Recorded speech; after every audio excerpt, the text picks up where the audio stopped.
Hello, welcome to Life Matters. I'm your host, Brendan O'Connell, with another very exciting show today. Basically, we have someone with us in the studio who is in an organization that's very unique and has been growing not only here but in other parts of the world. The organization's name is Pure in Heart America. And with us today is Keely Ray. She's a core team leader with Pure in Heart America. Well, welcome, Keely. Hi, thanks so much for having me. Keely, could you tell us a little bit about how your organization got started? What was the genesis of the whole thing? And then what is its mission today?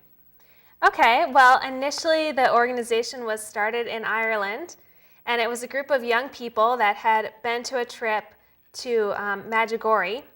And after praying together a lot and meditating on Our Lady, they came back to their country and thought, this issue of chastity among the youth, this issue of respecting life among the youth is something that's really close to our heart and really something that we think Mary cares deeply about.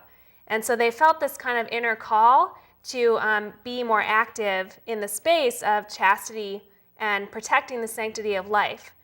So they formed this group, which was basically supposed to be really prayer focused. That's one of the really unique things about Pure in Heart is that we're very sacramental, very focused on prayer as our core. And with this prayer support, they felt that it would be easier to be called to this life of of high virtue, and that through having prayer with other young people, it would be a way for God to sort of endow the grace on everyone who is praying together to really go back and live this life, this virtuous life of chastity, of respecting life. So they came together, formed a community, and then they had been thriving really because young people struggle a lot with these issues, and just to have this community where they could go and pray about these issues and also to talk about them. Part of Pure in Heart prayer groups has a discussion period where we talk about culturally relevant topics that affect the life of a young adult Catholic. So they were able to really talk about some of these hot button issues, give each other strength and tips for living this lifestyle, to look into the lives of the saints for inspiration. And that really helped form this inner core of a relationship with God that has allowed us to really thrive and joyfully live this path of chastity. And then so the organization in Ireland has been very successful. And there was a group of young adults in Boston that were exposed to Pure in Heart and thought, wouldn't it be great if we could have this group that's been so effective in Ireland and bring it to the United States, where the youth are just hungry for theology of the body, and really use it as a platform to introduce theology of the body and, again, the spiritual formation that the people in Ireland have enjoyed. Well, in a brief synopsis, what is theology of the body?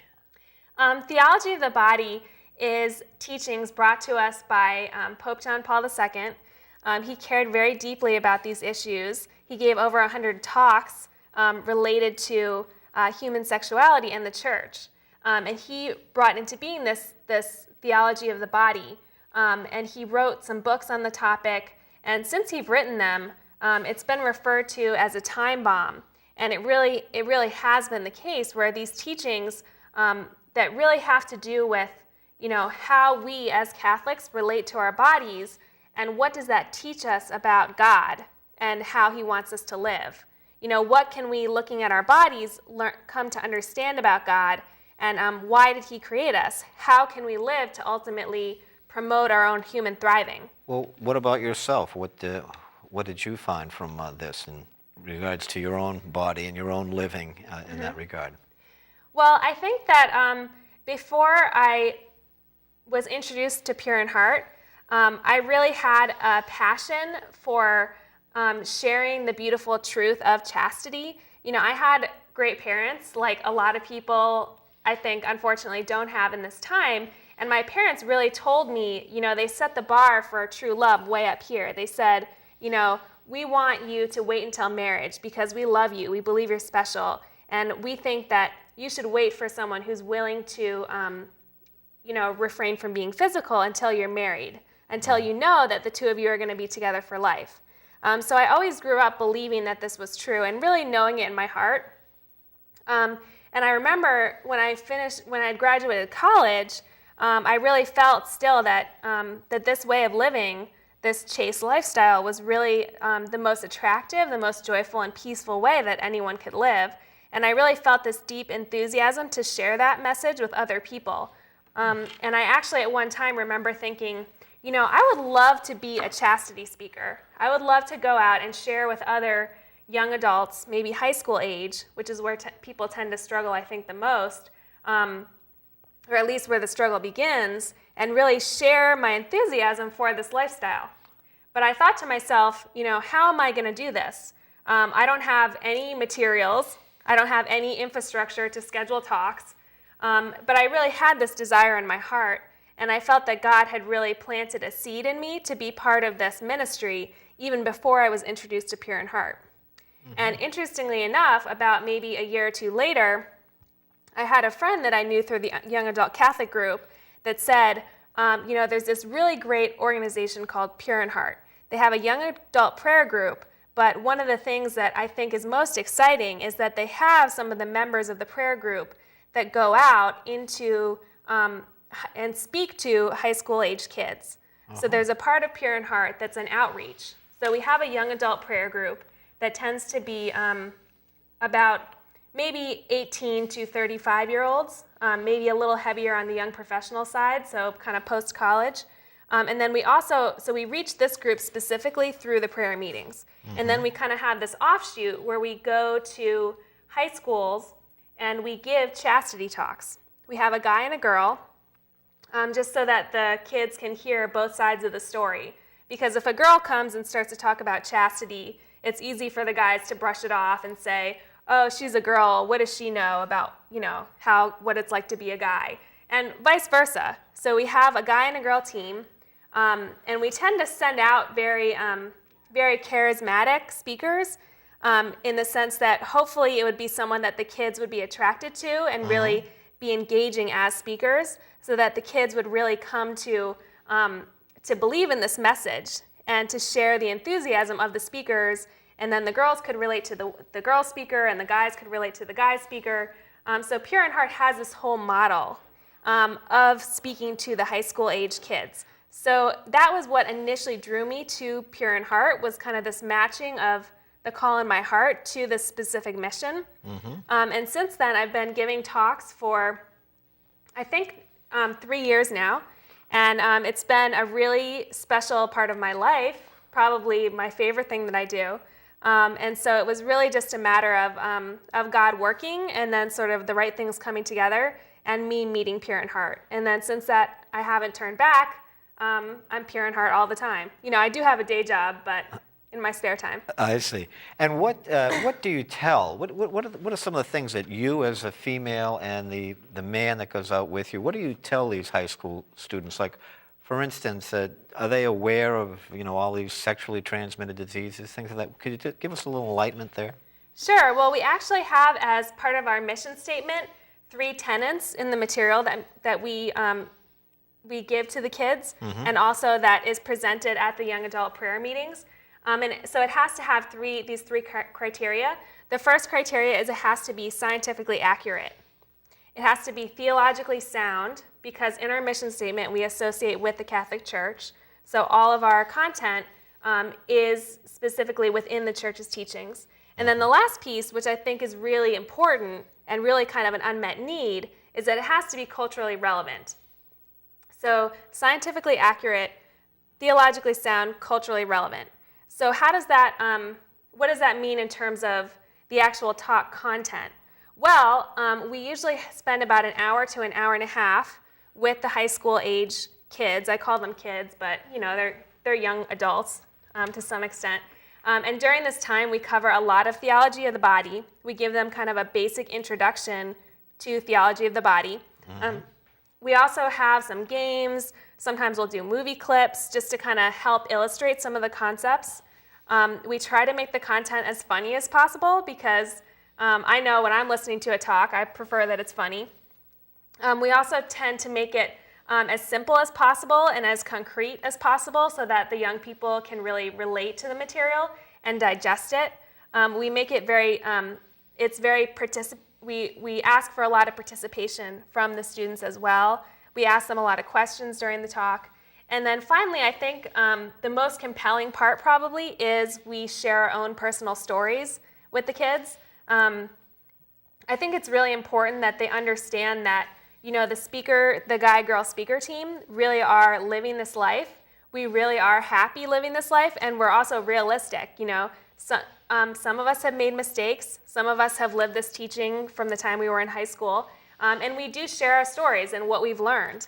And I think that's probably more than anything what really stays with the kid is, okay, look, I see this girl, Keely. I see that she's actually living this. She's a real person.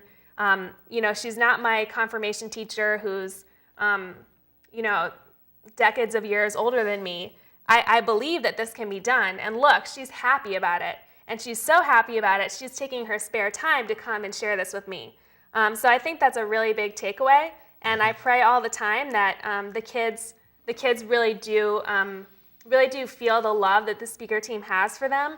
And then when it comes time to make those difficult choices, they'll remember what we told them about true love, and they'll really have so much of a good understanding of what true love is, they won't settle for anything less.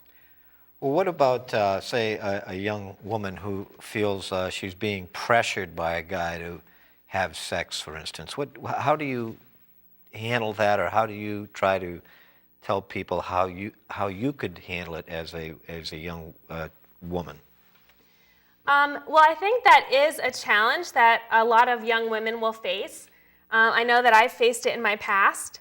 One of my favorite stories that I tell that I think is a great way to answer that question is I actually had a guy and a girlfriend when I was in graduate school, and they were having this relationship with each other that was very physical.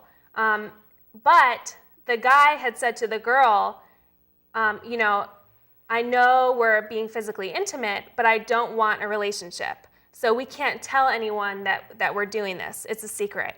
And she had, from being physical with him and having this deep friendship with him, really had come to fall in love with him. So it was this terrible situation where she was stuck and willing to keep it a secret because she was hoping that he would change his mind, really in many ways being used by this guy.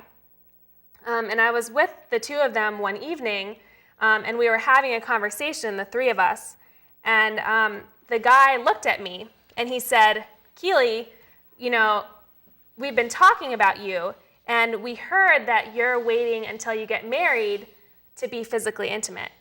And I just wanted to tell you that I think that's a terrible choice and that no one would ever date you, is what he said to me. And so he was there, and also this other girl was there, and I looked at them both, and I just said, well, it's a really great way to weed out the jerks. And it's true, because any man who's a good guy is motivated by self-sacrifice, and he's motivated by love. And so what this guy was doing was not loving. He was not motivated by self-sacrifice. He did not want to give his whole life to this woman. He was just happy to be with her body, for a short period of time. He didn't want her to raise his children. He didn't want to basically spend his whole life loving her. And I think that that's a choice a lot of young people make. And they're making it because out of selfish motivations for pleasure and not really out of love for the other. So what I would tell women is just that it's important to remember that there is such a thing as true love. TV tries to tell us that, the physical part is the best we're going to get. But actually, there's something better. There's the physical part and lifelong love. And really, if you are just settling for the physical part and someone who only loves you enough to, get pleasure from your body, but not enough to spend the rest of his life with you, it's just kind of a counterfeit love, or it's just a shadow of what the real thing could be. So I would tell women that if they want the real thing, just to hope and to protect themselves and their bodies, and they'll find it. And otherwise, it's just going to end up in hurt because anything that's not true love is not ultimately, in the long term, going to last. Mm-hmm. And how about for guys? Can guys get emotionally trapped in a relationship too? Can you speak to that? Yeah. I think that guys struggle maybe more than they're willing to admit. And there actually is a biochemical element to all of this that's happening in a physically intimate relationship. For example, there's hormones, both in men and women, neuropeptides that called oxytocin and vasopressin, that actually confer an attachment on you to another person when you're in a physical relationship with them. Mm-hmm. So this attachment rewires the circuitry in your brain, and it basically allows your reward mechanisms in your brain to be focused on this one specific person.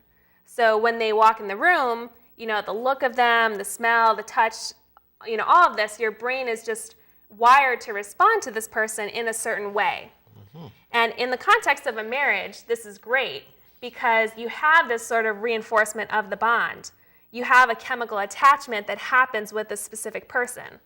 But when you break up, it can actually be psychologically damaging because you do have almost an addictive response to this person. And then when you break up, you go through almost a withdrawal. You had this person who gave you a lot of pleasure, you had a lot of strong feelings connecting the two of you, and then suddenly it's over and you're without this person. They actually, in men and women, if they're sexually active as teenagers, they automatically screen them for depression because the rates of depression and suicide for both men and women are much higher if you've been physically involved. So even though the guys act macho and act like this doesn't affect them, there is a biochemical piece there. And I think there's also, I've seen a lot of the emotional damage too that these relationships can have when they break up.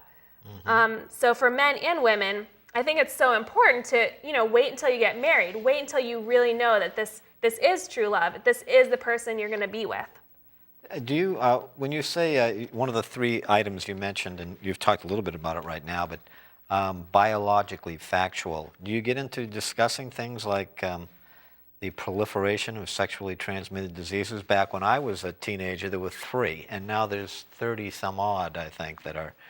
Do you get into discussing that sort of a thing? Yeah, we do mention that. Our talks are very much based on the positive. We try to convey what true love is, what marriage is, because it's a beautiful thing. Pope John Paul II's theology of the body is very focused on this beautiful and intimate relationship that actually is a mirror of our relationship with God. A beautiful analogy, the husband, the husband's and the wife's love for one another to our relationship with God. So our talk is very focused on that, and we talk a lot about how to identify that love and then kind of get rid of all the counterfeits, the things that appear to be love but actually aren't. And so how the sexually transmitted infections comes into that is, we all aspire to this husband and wife love. It's beautiful. But in the meantime, if you're just enjoying people for sexual pleasure, is that going to help or hinder your ability to have the ultimate loving relationship between a husband and a wife? Well, actually, in some ways it does. I mean, it's not loving to give your future spouse a sexually transmitted infection. It's not loving to give your boyfriend or girlfriend a sexually transmitted infection. And the reality is that right now, the way the culture is, the kids are getting a lot of misinformation in terms of what is safe sex and what is not safe sex. For instance, what? One example is, the kids are told that condoms are going to protect them. But the reality is that among teenagers, the breakage rate of condoms is really terrible. It's 20% or higher. And so there's a lot of problems, a lot of unwanted pregnancies. And then besides that... And you could have ovulation breakthrough, too. I mean, that's even if everything works. Yeah, there's... Those sorts of things. Yeah, there's a lot of problems. And then also even condoms don't protect you against some of the most common diseases. For example, HPV, human papillomavirus, a condom will not protect you. Just skin-to-skin contact is enough to transmit the infection, and HPV is just completely common, and there is a vaccine, but it doesn't protect you against all the strains. So that among, and then if you start to mix in birth control, there's a lot of adverse reactions that you can get from using birth control, including dramatically increased risk of breast cancer. So all of these things that are sort of shoved down young people's throats as a solution to this problem are actually could potentially make a problem worse. And there's so much, the young people feel comfortable, they feel like they're safe, and they feel like it's okay to engage in this risky behavior because they're protected, but the reality is so much further than that. And in our talks, we try to emphasize that. We try to help show the kids the truth and believe that ultimately in the end, they're the ones who are going to make the decisions, but it's really more responsible to give them all the information involved. Tell them about the beauty of the love between the husband and wife. Tell them about these risks that they're not hearing from anywhere else. Mm-hmm. And who do you, your speaker series, how would people get in contact with you, or how would they get involved? Maybe there's a parent that hears this and would say, gee, well, I'd like my teenage children to hear this, or their class. How would they do that? Oh, great. Well, they could contact us by going to pureinheartamerica.org. Mm-hmm. And then there's a place there where you can request a speaker team. And we would love to send one of our teams. We have a lot of experience doing this. We live it. We're excited to share it. And we're also willing to work with you to create programs that are a good fit for your audience, whatever age they are. We'd love to have more chances to speak this truth. And we have a lot of young people who are trained and willing and ready to do so. And do you find that the people, your audience, your teenage audience, do they hunger for this? They have no idea. I presume they have no idea because they're probably hearing this for the first time. Uh-huh. Are they blown away by what you say? How is it received? I would say that it's received very well. My experience is that the young people in the audience are captivated in some sense. There are a few of them that maybe are in the back and, trying to look at their cell phone. But for the most part, most people are really interested because they're used to having maybe a teacher who's not exactly the same generation trying to tell them these messages, whereas we are actually people who are young that they can really relate to. They know that we went to high school not that long ago. We've been through the same things that they've been through. And also this topic is something that they really care about. I mean, true love and even, what our bodies were made for. I mean, these are things that young people really find interesting. And most of the directors of religious education that hire us to come give these talks say, we've been doing programs all year and I've never seen them pay more attention than this because it is so important to their lives. It does affect them in a really profound way. And I know that one of the most powerful reinforcements that I get doing this work is when I'm giving the talk, I look out at the faces, and almost invariably, like maybe 1 out of 5 people that I see is just looking at me like they are falling in love with these words and this message, and they're nodding, and you can just see in their eyes that something is clicking. And I would love for that to happen in every single person. It may be that it may happen later in their lives. It may be that just their face wasn't registering sort of what the message meant to them. Mm-hmm. But for me, those few kids that are really listening, that are really really enthralled by this and are hungry, you can tell that they want more. That's really a sign to me that this is working and we need to continue. Well, Keely, we have just one more minute. I was wondering now, what about those that are in your group? How do they find the reinforcement to stay chaste in their 20s or maybe early 30s while they're looking for a soulmate? Mm-hmm. Yeah, I mean, that's a tough question. It's, we do, as young people, have deep desires, and the culture is constantly tempting those. I mean, we're inundated with temptation all the time, from the magazines at the local pharmacy, to the shows that are on TV, to the movies, to the music. So I think really having that peer support is important, and also really having a deep prayer life. We have Mass at all of our prayer meetings. We also have confession, adoration. We say the rosary. So we pretty much have our spiritual arsenal kind of to help us go out into this cultural battlefield. And also having people witness to what worked well for them. You know, at our prayer meetings, we have a discussion period where various young community members give some kind of talk, whether it's a saint that inspired them to live a life of chastity, or whether it's, you know, how far is too far in a relationship, or, you know, all these different things that we struggle with, that we wonder about. You know, through this group, we're able to have the community support. We're able to build those friendships that can keep us accountable when we struggle. And also, we're able to share information and strategies and church teachings. So that's how we do it. I mean, most of us would say that we're much happier now than we would be if we hadn't been living this life. And that's one of the reasons we're so eager to share, is because it is a beautiful way to live.